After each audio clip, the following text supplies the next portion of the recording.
एक लंबे समय पहले एक गांव में चंद्रैया और शकुंतला नामक पति पत्नी रहते थे। वो दोनों लालची स्वभाव के थे।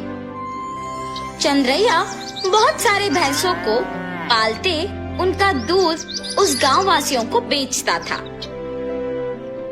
उस सारे गांव में सिर्फ चंद्रैया दूध बेचता था और वो दूध में बहुत सारा पानी मिलाकर बेचता था।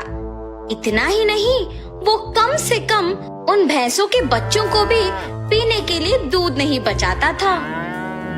एक दिन जब चंद्रैया दूध लेके गांव को बेचने जाता है, चंद्रैया, तुम्हारे दूध में दिन प्रतिदिन पानी की मात्रा ज्यादा हो रहा है। तुम्हारे पास इतने भैंस होने के बावजूद तुम पानी क्यों मिला रहे हो? अगर तुम्हें पसंद है तो मुझसे दूध लो, वरना नहीं। मैं यही दूध किसी और को भी दे सकता हूँ। ऐसे गुस्से से बात करके वहाँ से चला जाता है। उस सारे गांव में सिर्फ चंद्रैया ही दूध बेचने के कारण वो जैसे भी दूध दे, सभी चुपचाप उसी से लेते थे। जहाँ वो भैंसों को रखता था, उसके बगल में एक बड़े पेड़ पर एक भूत रहती थी। हमेशा की तरह चंद्रैया सारे भैंसों के पास जाकर उनसे दूध निचोड़ के पानी मिला के सबको बेचने जाता है। हर रोज ये लालच के कारण इतना दूध निचोड़ता है कि हमारे खुद के बच्चों को पिलाने के लिए कुछ नहीं है। इतना ही नहीं, हम हर रोज देखते हैं कि वो दूध में पानी मिलाता है। हम बचपन से उसी के पास बड़े हुए हैं, इसलिए हम कुछ नहीं कर पा रहे हैं, लेकिन हमें उसे एक सबक सिखाना ही होगा। ऐसे आपस में बात करते रहते हैं। जब वहाँ की भूत उनकी बातें सुनकर सोचती है, हर रोज इन भैंसों की दुखी बातें मैं नहीं सुन पा रही हूँ, और इतना ही नहीं, इस आदमी के दूध में पानी मिलाने के कारण गांव वाले भी दुखी हो रहे हैं। इन भैंसों की सहायता से ही इस आदमी को सुधारना होगा। ऐसे सोचकर वो भूत उन भैंसों के पास आती है। तब मैंने तुम सब की बातें सुनी है। अगर तुम लोग मेरी बात सुनोगे तो तुम्हारे मालिक को सुधार सकते हैं। कौन हो तुम? तुम हमारी बातें सुन सकती हो? मैं एक भूत हूँ, इसी पेड़ पे रहती हूँ। मैं हर रोज तुम्हारी बातें सुनते रहती हूँ।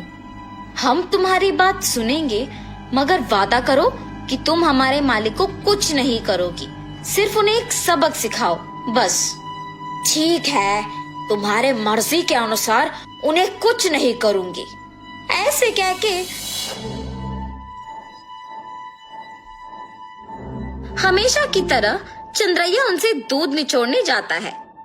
जब वो निचोड़ने लगता है, तब वो भैंस उसे जोर से लात मारती है। बाप रे शकुंतला, मेरा पीठ टूट गया।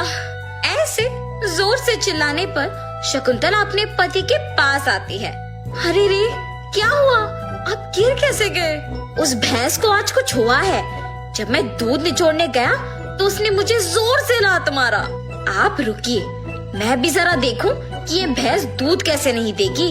ऐसे कह के शकुंतला उस भैंस से दूध निचोड़ने की कोशिश करती है, और उस भैंस ने शकुंतला को भी उसके पति के ही तरह जोर से लात मारती है। तुरंत उनके बच्चे ही सारे दूध पी जाना देख पति पत्नी कुछ नहीं कर पाते हैं, सिवाय उनको देखना। अरे रे, सारा दूध सिर्फ ये बच्चे पी रहे हैं, कुछ तो कीजिए।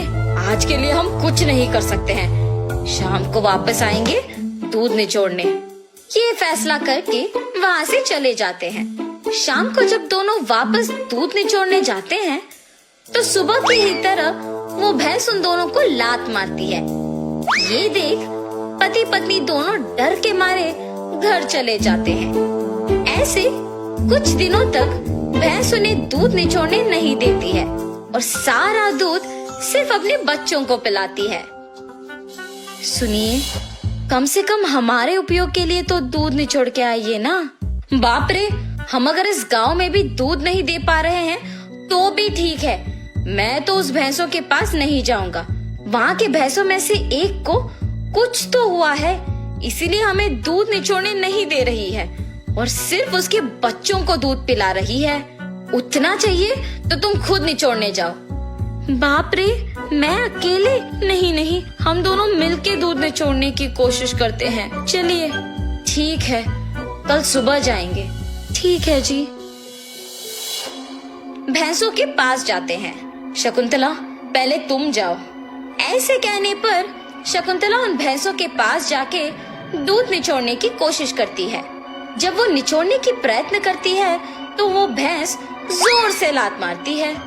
बिना दूध दिए अपनी पत्नी को लात मारने के कारण चंद्रैया को गुस्सा आता है और वो एक डंडे से भैंस को मारने लगता है। मेरी पत्नी को दूध निचोड़ने नहीं दोगे तुम? हाँ? ऐसे कहते हुए जोर जोर से मारता है, मगर उस भैंस की जगह चंद्रैया खुद पिटता है और इसी कारण उस भैंस को मारना बंद कर देता है। लेकिन उसके बाद भी उसको और उसकी बीवी को डंडे से मार पड़ते ही रहते हैं। हम आइंदा कभी भी दूध निचोड़ने नहीं आएंगे, हमें मत मारो। अरे हिम्मत है तो ऐसे दिखे बिना नहीं, सामने आके मारो हमें। ऐसे कहने पर वो भैंस अचानक एक भूत के रूप में बदल जाती है। मैं ही तुम लोगों को मार रही थी। सिर्फ कुछ दिन दूध ना ले पाने के कारण और घर पे दूध ना होने के कारण गुस्सा होके तुम इस भैंस को मारने चले आए, तो फिर कुछ सालों से जो तुम सारे दूध को उनके बच्चों के लिए बचाए बिना ही ले जाके बेचने पर इन भैंसों को कितना बुरा लग रहा होगा। हाँ, आज से अगर कभी भी तुमने दूध में पानी मिलाया या फिर भैंसों के बच्चों के लिए दूध न बचाया तो मैं तुम्हें नहीं छोड़ूंगी। मैं यही रह के तुम पे नजर रखूंगी। हाँ, हमें माफ कर दो, आज से हम ये कभी नहीं दोहराएंगे। ऐसे कहने पर वो भूत वहाँ से गायब हो जाती है। तब से उस भूत के डर से चंद्रैया और शकुंतला भैंसों के बच्चों के लिए कुछ दूध को बचा के बाकी को निचोड़ के उसमें पानी मिलाना बंद करके बेचते हैं। भैंस भी उनके मालिक के सुधारने के पीछे उस भूत के ही हाथ रहने का सच जान के बहुत खुश होते हैं। गांव वाले सारे चंद्रैया को अच्छा गुणवत्ता वाले दूध देते हुए देख खुश होते हैं कि उसमें बदलाव भी आया है।